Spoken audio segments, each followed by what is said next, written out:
I'm going to say it again, Kaden. How long can you stay there? Okay, so the answer to that question is, at the Haven, we have a set of sort of like rules or expectations, and if someone can live within the rules that we have, there's not a set amount of time. They can stay there as long as they need to until they can find safe housing to live in outside of the Haven. Does that answer your question? Do you want to know the average length of time that people stay there? What do you think it is? Maybe a year? It's less than a year. 5 days. It's more than 5 days. So the average for families is about 3 months. So sometimes they might stay as short as 5 days, and other times they might stay as long as a year. But the average is about 3 months. Kaden, you can keep ask all your questions. Who does this nonprofit serve? This nonprofit serves anyone in the community who needs help with food, clothing, or housing. Or if anyone ever comes in and needs something more than that, they can also see a case manager. So there are, last year, more than 4,000 people who came in who needed more than food or clothes or housing. And then there were 1,200. Are you guys listening? Yeah, sorry. That's okay. I don't even have a pencil. Here, I'll get you a pencil. Look, there's a Thank you, Kaden. Oh. You just need to be writing down the answers to the questions. Okay, do you want that too? So, how many families a month do you think come to the Haven to get food? About 20.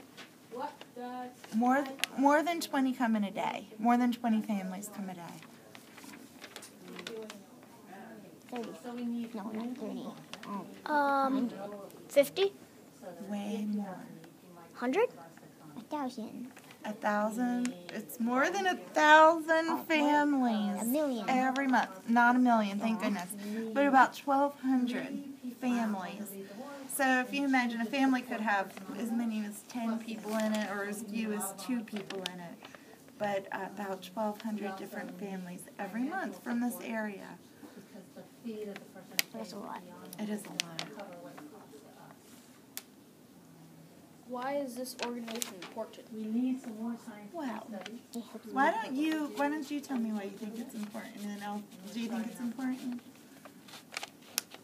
Why do you think it's important?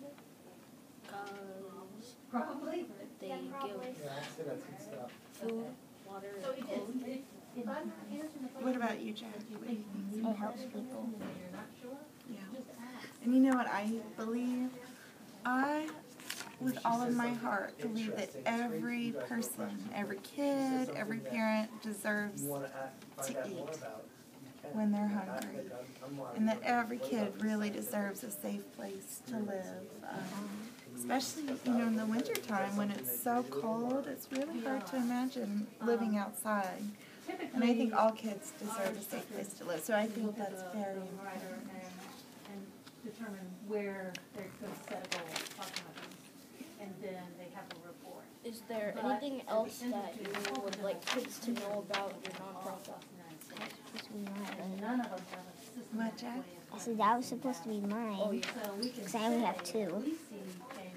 Well, why don't you read it to me? I forgot what Kaden said. Is there anything else that you would like kids to know about your nonprofit? Well, you might really like to know about the after-school program that, I forget what her name was, but the girl who was sitting over there. So we have an after-school program. So it's for kids who live at the Haven, or for kids who used to live there but they moved out, in nearby community. So in the after-school program, they get help with homework and stuff like that, but they also get to do really cool stuff. Like, they've been to high horses to do horseback riding, and I know some of the girls have done Girls on the Run. They get to go to the ocean and take cool field trips. So the neat thing is that they could get a chance to do stuff that they might not have the chance to do otherwise. So that's really special. Now, do you guys know how many families live at the Haven at a time? 100? 8. 8? 8. There's rooms for 8 families to live. Now, do you have your own bedroom or do you share a room? Share. With who? Well, usually I have to sleep in my grandfather's room, but usually when I go to bed, whenever he's at work. Does he work on second or third shift? Yeah, that's amazing to stay awake. And then how about you, Jack? Do you have your own room or do you share? I have my own. You do. Mhm. And how about you? I have my own room too. So, the space over here that doesn't have carpet on it, if you sort of smushed it together so that it wasn't so long, but it was more shaped like a square, I think that's about the size of a room for a whole family to live in. So a mom and a dad, and then brothers and sisters, and we have bunk beds there. But so that's about the size. So there's 8 rooms that look like that where families live, and that's where they need to store all of their things, like all their clothes. And there's a little desk if you want to do homework or something in there. The rooms don't have TVs in them, so there's nowhere to really watch TV except for sometimes in the after-school program you could watch a movie or something special. But yeah, and then there's another building where adults live, so adults who don't have kids, and there's room for 21 adults to live there. And do you guys think there might be people who are homeless, but there's not enough room at the Haven? Yes. That's true. So in the wintertime, what we started doing this year was opening up the food shelf where we keep food and stuff down in that space. And we just have cots, and it's just extra space so that people don't have to sleep outside, so that they can just sleep on the cot down in the food shelf. Most of it comes from individual donors. You guys have any other questions? Yeah. Okay. Can you bring pets? No, that's such a good question. So, and do any of you have pets? I used 4 dogs 4 and 2 dogs. cats. 6 animals. Oh my gosh. So those sort of become like your family, don't they? Yes. And you love them. Except for one of my cats. She's a demon. Oh yeah. Sometimes cats are like that. But anyway, it is kind of sad for families. It's already sad to kind of move into a homeless shelter because you're losing your home, and that's really sad for kids, especially, but parents too.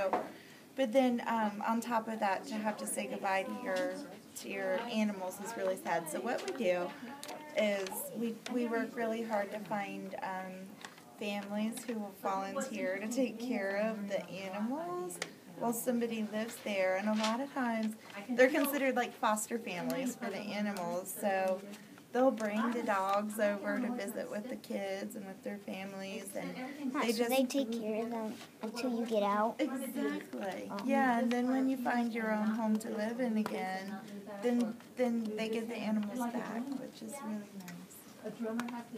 But it takes volunteers to do that. I want to. You'll volunteer on top of your 6 animals. You better talk to your Yes. parents about. But you understand how important that must be for. I like animals. Yeah. Now, how many paid staff people do you think work at the Haven? 15. It used to be 15. Now it's double that. There's 30. 30. Yeah, because we have awake and overnight staff there per the town's request. So now, guess how many people volunteer at the Haven? Regularly, like they come in every week. 5. Way more. 60? Way more. 500. Even more. 1,000. Less. 700. 600. You were close when you said 700, but that is a lot of people. Community members who are willing to come and work for free so that we can offer these services. And if we had to pay, if those volunteers were paid staff there, it would cost the Haven almost $1 million in salaries. So that's $1 million that we can spend on food. sorry, something's scratching in my throat, food and, you know, like the bedrooms and things like that. So it saves the Haven a lot of money when people come and spend their time to help us offer this service to the rest of the community.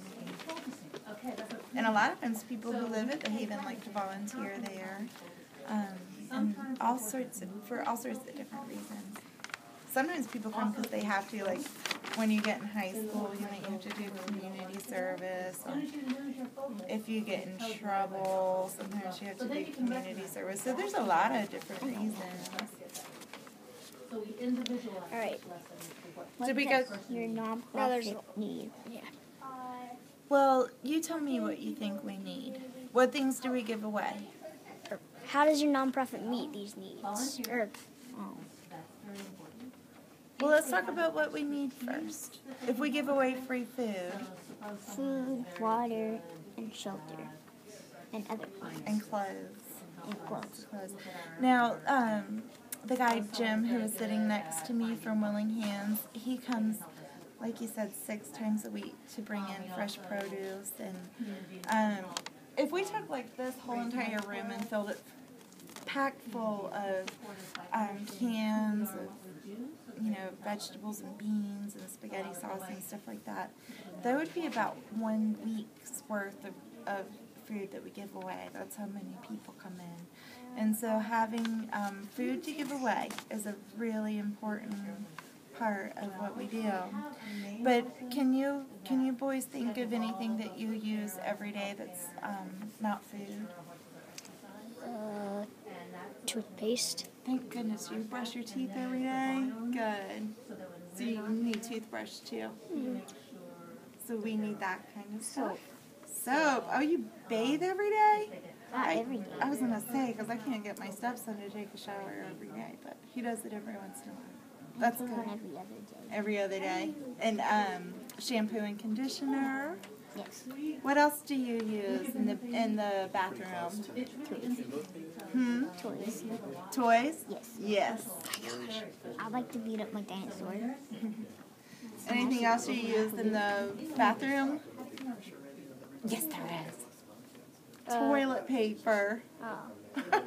Can you imagine? And toilet paper is a really important thing, and you can't use like food stamps for toilet paper. So those sort of You can things. use dirty rags. Oh, but then what would you'd have to pay to get rid of them or something? Clean them. No thanks. Or wash them. Do you get you know what I mean? I guess you could. But oh, here's another thing. Does anybody have a baby in their house? So diapers, huh? No, but That's my a big brother thing. had to take the baby, like, you know, for the To at the high take care school. of him?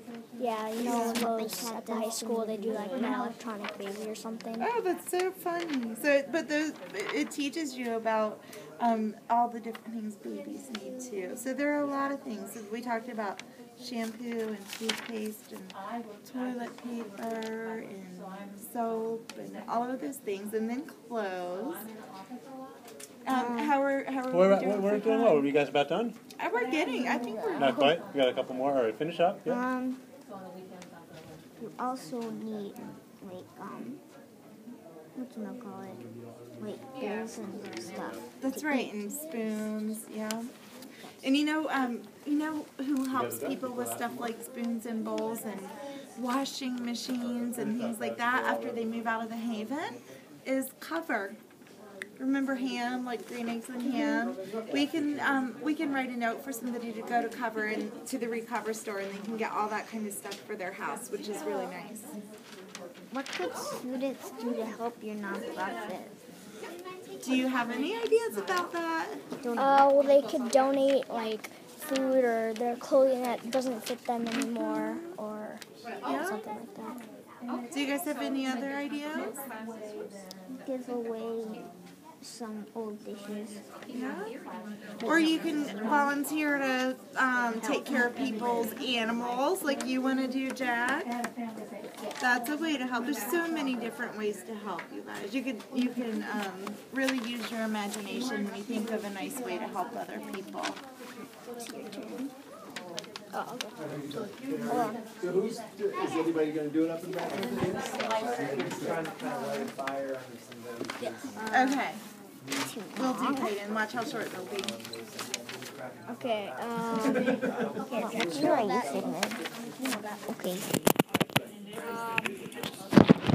What is your nonprofit do? Are these? Oh.